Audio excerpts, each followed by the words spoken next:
Lors de ce conseil municipal de rentrée, 31 points étaient à l'ordre du jour.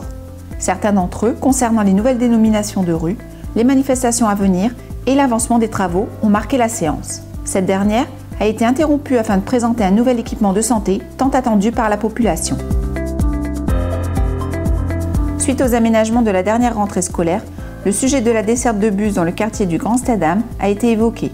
Après négociation avec la CUD et Decabus, la ville a obtenu le retour de la ligne C3 à l'arrêt Utrio à compter de la fin d'année, en alternance avec le terminus des jardins de Stadam. Une solution intelligente en accord avec les attentes des usagers du quartier. Une modification de la ligne C3 a posé quelques problèmes dans le quartier du Grand Stadam par rapport à un seul arrêt. Le dispositif de bus à Coudekerque-Branche, de bus gratuit, reste quelque chose de très efficace. 2 lignes à cadencement 10 minutes et 4 lignes sur toute la ville avec toujours cette volonté de desservir au plus proche ses habitants. Nous avons effectivement trouvé une solution avec Decabus.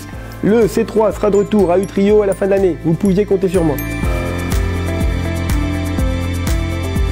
La ville va acquérir 3 garages situés au bout de la rue des Hortensias, dans le fond d'un chemin en impasse. L'isolement de ces garages, abandonnés par leurs propriétaires, avait généré la présence de dépôts d'ordures sauvages et de troubles à l'ordre public. Désormais, la ville pourra démolir ces garages et rétablir la tranquillité dans ce secteur. La ville travaille depuis plusieurs années à l'agrandissement du cimetière du centre-ville, côté rue du Bois-Hernol. Après le déménagement des 2 associations qui occupaient le hangar Corion, grâce à la construction de la salle de raquettes et la rénovation de la salle de Sonneville en gymnase, la démolition du hangar a débuté. Il libérera un espace de 1600 m².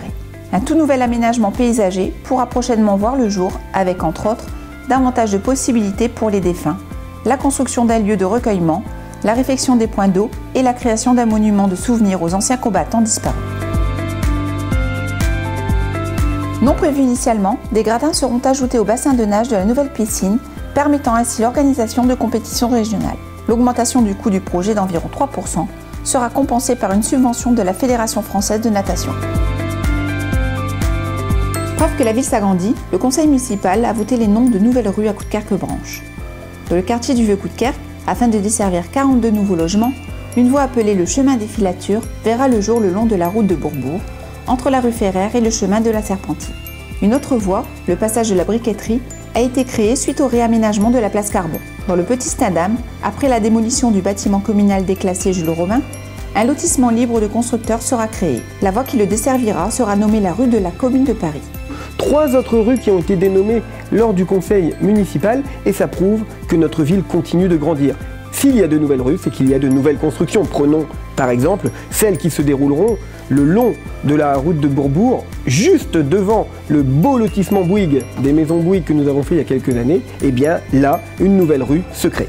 Enfin, une nouvelle place, la place de la Vision, sera inaugurée le 12 octobre face à la clinique de Flandre. Elle accueillera le très attendu centre d'ophtalmologie. Lors de ce conseil, le docteur Gruchala est venu présenter au conseil municipal cet équipement de santé inédit sur la côte d'Opale.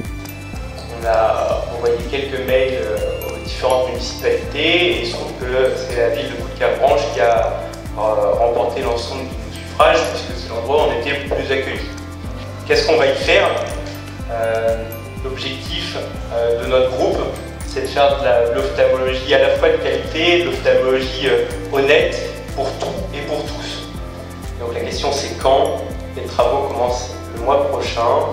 On vient de signer définitivement le contrat avec l'architecte et on nous annonce entre 9 mois et 1 an de travaux. Donc je pense qu'on pourra être efficace à compter de la fin de l'année prochaine. Il accueillera 6 ophtalmologues, accompagnés d'une équipe de plus de 20 personnes composée d'opticiens, d'orthoptistes et d'infirmiers.